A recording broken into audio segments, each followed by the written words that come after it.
Astronomers believe our solar system began in a swirling tempest of gas and dust. From this chaos, the planets were born, each unique, each with its own story to tell. When we study the planets, we like to make comparisons between those planets and our own planet, Earth. We can see the processes that take place on the Earth also acting on other planets. The physics, the chemistry, all operate the same on all the different planets. And there are more examples on the other planets than just on the Earth alone of these processes. And so we always learn by looking outward and seeing what's going on the other worlds as well. To truly understand these other worlds, we must first examine the forces that formed and continue to shape planet Earth.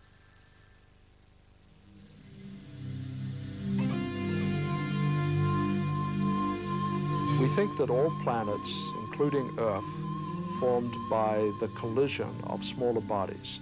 These bodies were all in orbit around the sun. They were colliding with each other, building progressively bigger objects.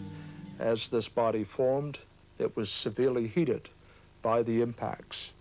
Because of that severe heating, it started to melt, and as it melted, it differentiated, with light material coming to the surface and heavy material, such as the iron core, sinking to the center. It was above the melting point, and therefore was a fluid, and the inside of the Earth crystallized slowly out of the magma ocean as it cooled and grew. And the present Earth is the remnant of what was initially a very hot beginning. In this very early period of the history of the Earth, which lasted only 100 million years, a tremendous amount of energy was released, and the conditions were very traumatic, violent even, because of these continuing impacts. In this early stage, we might think of the Earth as being almost completely molten. In fact, we have no evidence whatsoever of the first 1 billion years of the Earth's existence, because all of these rocks have disappeared and presumably been redissolved in a molten magma ocean. Since that time, the Earth's been cooling down and differentiating into a crust and a mantle and a core, which are the three main subdivisions of the Earth. We have a core, which is mostly liquid iron, and surrounding that core there is a mantle of rock similar to the rocks we see at the surface of the Earth. Part of that rock is a very thin layer that we call the crust, which is a little different in composition and sits on top because of its lower density. The Earth has a quite large magnetic field, and we believe that nearly all of that field is created in the iron core, not because it is made of iron so much as because it is a liquid metal, and the motion of that liquid metal is able to create the field. Magnetic fields on Earth have been known from at least early Chinese times, that lodestone would point in a north or south direction. And then when the early exploration of the Arctic took place in the last century and before, one of the big tasks was to find out where north magnetic pole is. And it's not the same place as the north geometric pole, the spin axis. And that's been quite a mystery. Furthermore, it moves. It's not always the same place. You have to keep correcting the tables. So we're looking at something dynamic. It's not fixed like the Earth's spin, but it's much more dynamic. We can't drill down to that depth, but the belief is somehow it has to do with the Earth's core, the iron core, which is a conductor, and somehow there must be movement. When you have a liquid metal that is circulating, convecting, it is able to create a magnetic field by what is called a dynamo process. In fact, the Earth's magnetic field is telling us about the liquid character of the core and about the fact that it is in motion.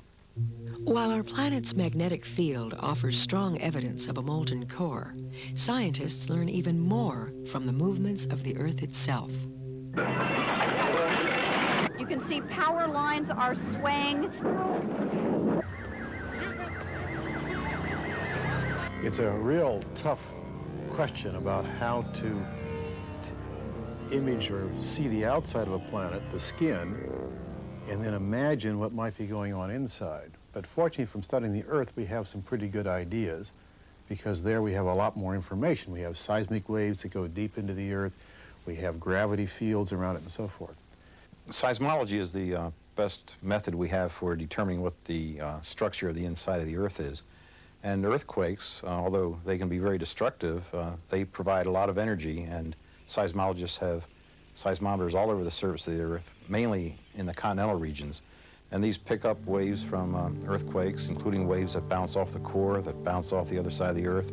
These waves, which are produced naturally by earthquakes, can be picked up at the other side of the Earth, and their arrival times very precisely measured.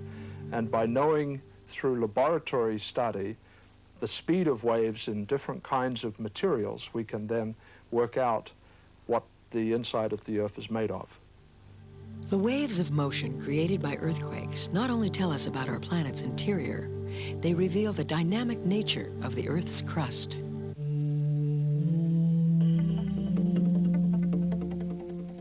There's lots of different reasons why you wouldn't expect continents to be stationary on the surface of the Earth, or plates, in fact, to remain motionless. The interior of the Earth is very close to its melting point, and therefore it has a very low viscosity. You can think of it as warm asphalt or warm wax. It has the consistency of a very low viscosity fluid, and therefore flows readily, although certainly not as readily as water. If there's temperature gradients in the Earth, if there's places that are hot because they've been covered by a supercontinent, and there's other places that are cold because they have been cooled down by a very cold material that was at the surface of the Earth sinking into the mantle, then we set up currents which tend to move continents around. The process is one of convection. It is the same thing that happens if you take a pot of soup and put it on the stove and heat it up, and you create a circulation of the fluid. In just the same way, the inside of the Earth, which is still very hot, although mostly solid, is undergoing this convection. The heating is coming from the decay of radioactive elements, uranium, thorium, and potassium for the most part. And this is creating hot and cold regions inside the Earth.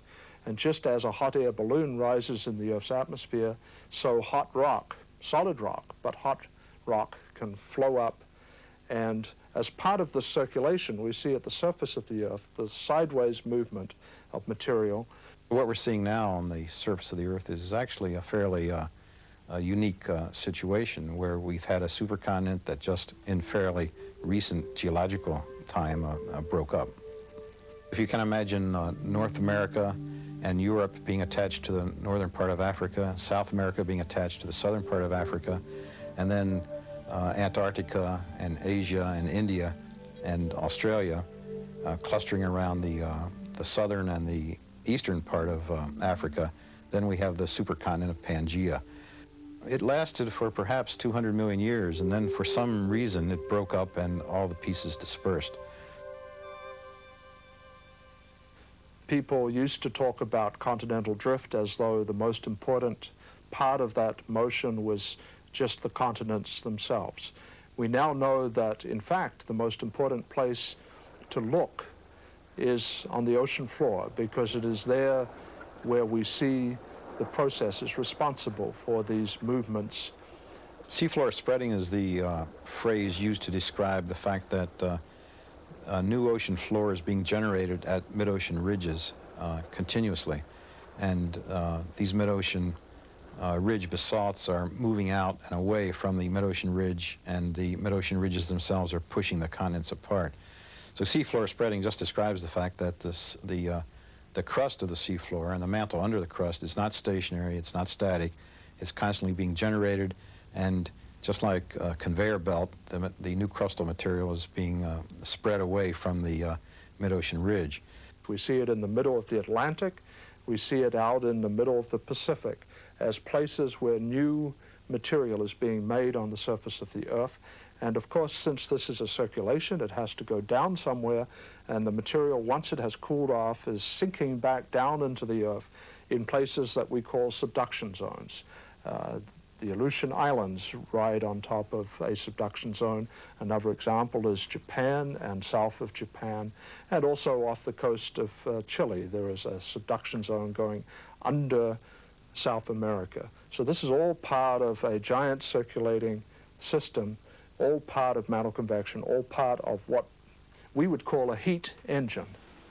This massive heat engine buckles continents, pushes up mountain ranges, and builds internal pressures that can erupt in a fury of heat and molten rock. Volcanism is a very important process on some planets, particularly the so-called terrestrial planets. It's very important on Earth, as we know, because of its big thermal engine, but may also be important on planets such as Venus or Mars. These volcanic emanations, where magma comes out of the Earth, produce very interesting surface features, such as the great mountain chains that we see in conical mountains. They produce hot spots, such as Hawaii. These are individual islands of volcanic material, but there are also hotspot traces such as the Yellowstone hotspot trace. So many features that we see on Earth are volcanic in nature. When you look at the surface of the Earth, you see rocks that come up from the inside of the Earth.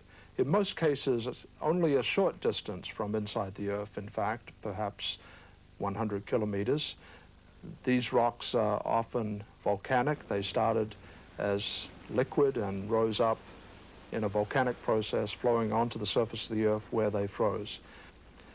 We see in the structure at the surface of the Earth changes brought about by the motion inside the Earth. So one of the most important things we learn at the Earth's surface is the dynamic nature of the Earth, the movement of continents, the creation of new seafloor through this volcanic process, an endless cycle of material being brought to the surface and taken back down again.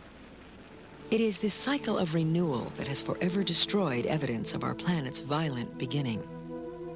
A fundamental question in comparative planetology is why the Earth is not heavily cratered in the same way that the Moon is, for example, or Mars.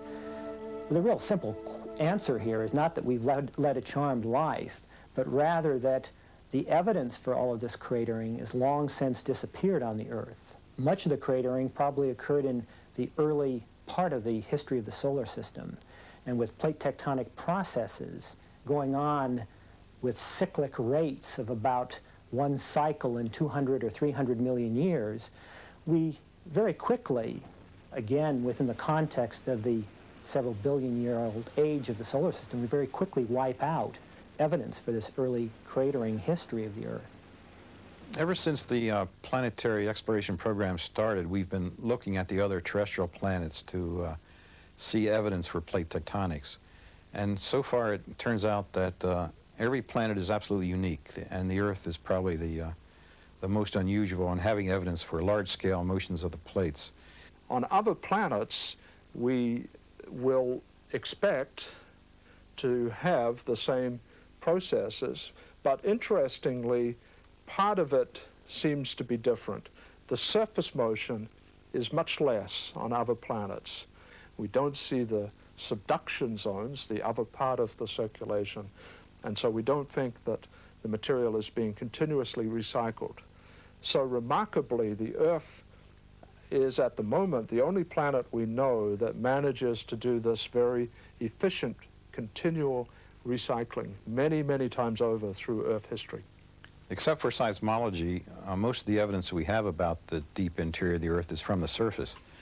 And there's a balance between these interior forces which cause volcanoes and mid-ocean ridges and mountains, and exterior forces which cause erosion.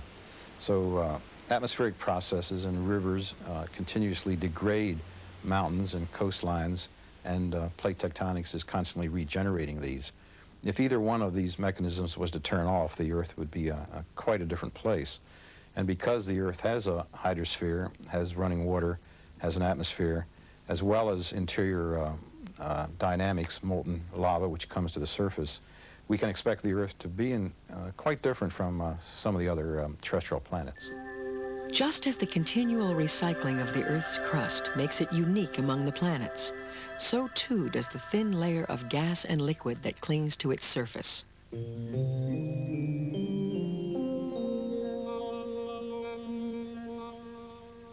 One of the most unique attributes of the Earth, particularly if you're a human being, is the fact that the Earth has oceans and has water and has an atmosphere. It turns out that it's very difficult to have a planet where the conditions are appropriate for water. It's a very narrow temperature range, from 0 centigrade to 100 centigrade. If the surface of the planet doesn't fall in that particular range, then it won't be able to retain liquid water. The Earth seems to hold a very favorable position in the solar system with regard to its distance from the sun. It's just far enough away so that it's cool enough that the oceans could condense from the original water vapor that was deposited on the Earth and that came out from the inside of the Earth by outgassing. Yet it's not far enough away such that the water eventually would freeze over and the planet would be basically an ice ball. Well, the Earth is unique among planets in our solar system in many ways, but perhaps one of the most important ways that it differs is in the amount of water which currently covers the Earth. Roughly 75% of the Earth is covered by ocean waters. One of the most interesting questions faced by Earth scientists is understanding how oceans or water came to exist at the surface of our planet. Well, perhaps the water was bound up in the compounds which made up the early particles that formed the planet, and they were released later in the evolution of the Earth.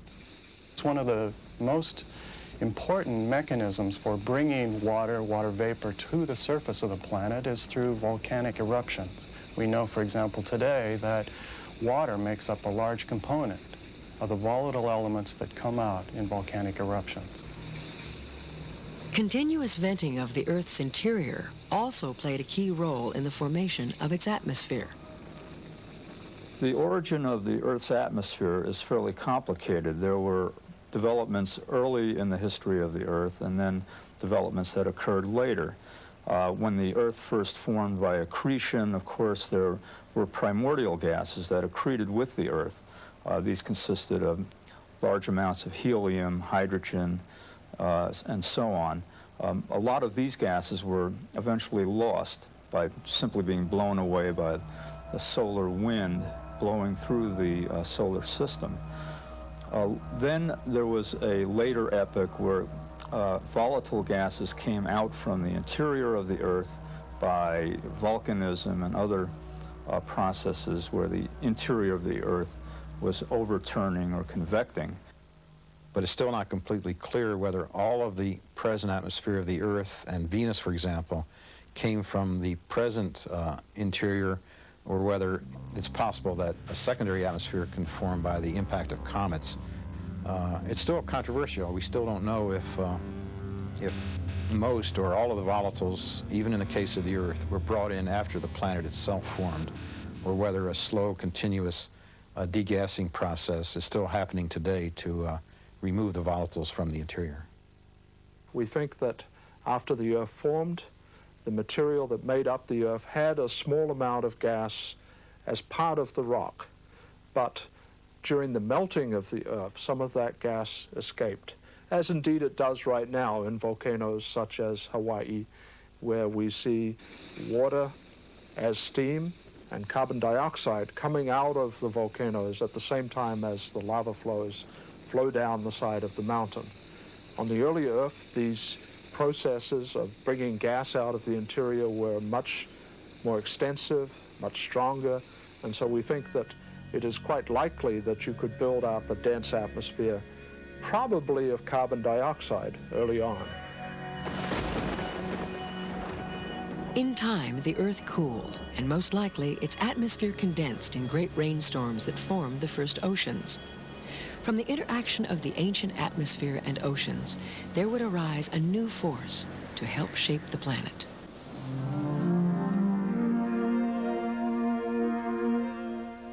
We believe that in the early stages of Earth history, when the water was covering the Earth, the oceans would have been much more acidic. The atmosphere would have been made up of compounds like CO2, hydrogen chloride, very acidic conditions. The ocean, therefore, would have been nothing like it is today. The oceans acted as a medium by which carbon dioxide could be converted into carbonates and carbonate rock formations, mainly limestones, which then sequestered most of the carbon dioxide originally emitted into the Earth's atmosphere. Carbon dioxide dissolves in rainwater and in oceans, forms carbonate rocks which sediment into limestone deposits. This then reduced the climatic impact of carbon dioxide in the Earth's atmosphere, reducing the so-called greenhouse effect of carbon dioxide and allowing the temperature of the Earth's surface to be fairly mild. By comparison, if we look at Venus, which has about 100,000 times as much carbon dioxide as the Earth's atmosphere, Venus has a hothouse surface of 700 or more degrees Kelvin as a result of all of the primordial carbon dioxide remaining in its atmosphere. The reason the carbon dioxide remains in Venus's atmosphere but not the Earth's atmosphere is because Venus probably never had large-scale oceans on the surface to absorb the carbon dioxide and convert it into carbonates. One of the important roles that the ocean plays in maintaining the Earth's environment as we know it today is in the process we have termed the greenhouse effect. The Earth's climate is to a large extent determined by two processes. One is the amount of solar radiation that the Earth receives at the surface, and the second, perhaps important factor, is how that energy is retained by the Earth. Visible radiation comes through the Earth's atmosphere very freely and tends to be absorbed at the surface. The sunlight is then converted to heat. That heat is then radiated away from the Earth, but at different wavelengths of energy. Now, whereas the atmosphere of the Earth is transparent to visible radiation, it is relatively opaque to this thermal infrared radiation. The gases that block this thermal infrared radiation include water vapor and carbon dioxide, among others. If, in fact, the Earth didn't have this greenhouse effect, then the surface temperature of the Earth would be something like 16 degrees below zero. In other words, the Earth would be frozen. Liquid water on the Earth's surface nurtured the development of life. In turn, the chemistry of life altered the oceans and atmosphere.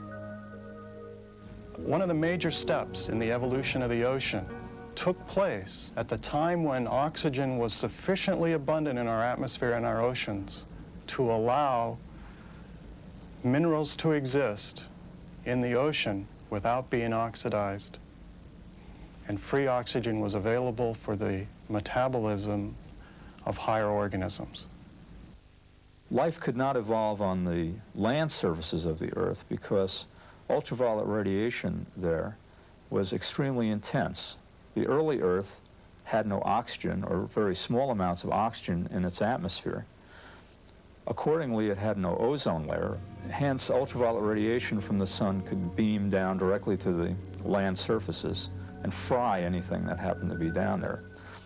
However, in the oceans, there could be debris, organic debris, floating on the surface, which would protect underlying organisms from the ultraviolet radiation, while at the same time allowing enough visible radiation to filter through so that organisms could begin to evolve using photosynthesis, that is, using sunlight as a source of energy.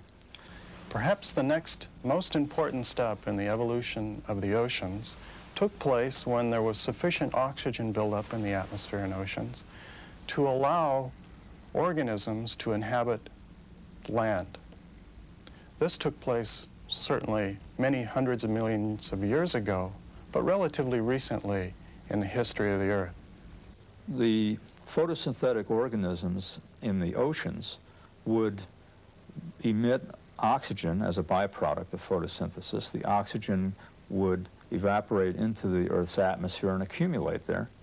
And eventually, after perhaps 1 billion years, enough oxygen would accumulate to produce a substantial ozone layer that would filter ultraviolet radiation from reaching the Earth's surface. At that point, life could move out onto the land surfaces and proliferate. And today, most of the living biomass is on the land.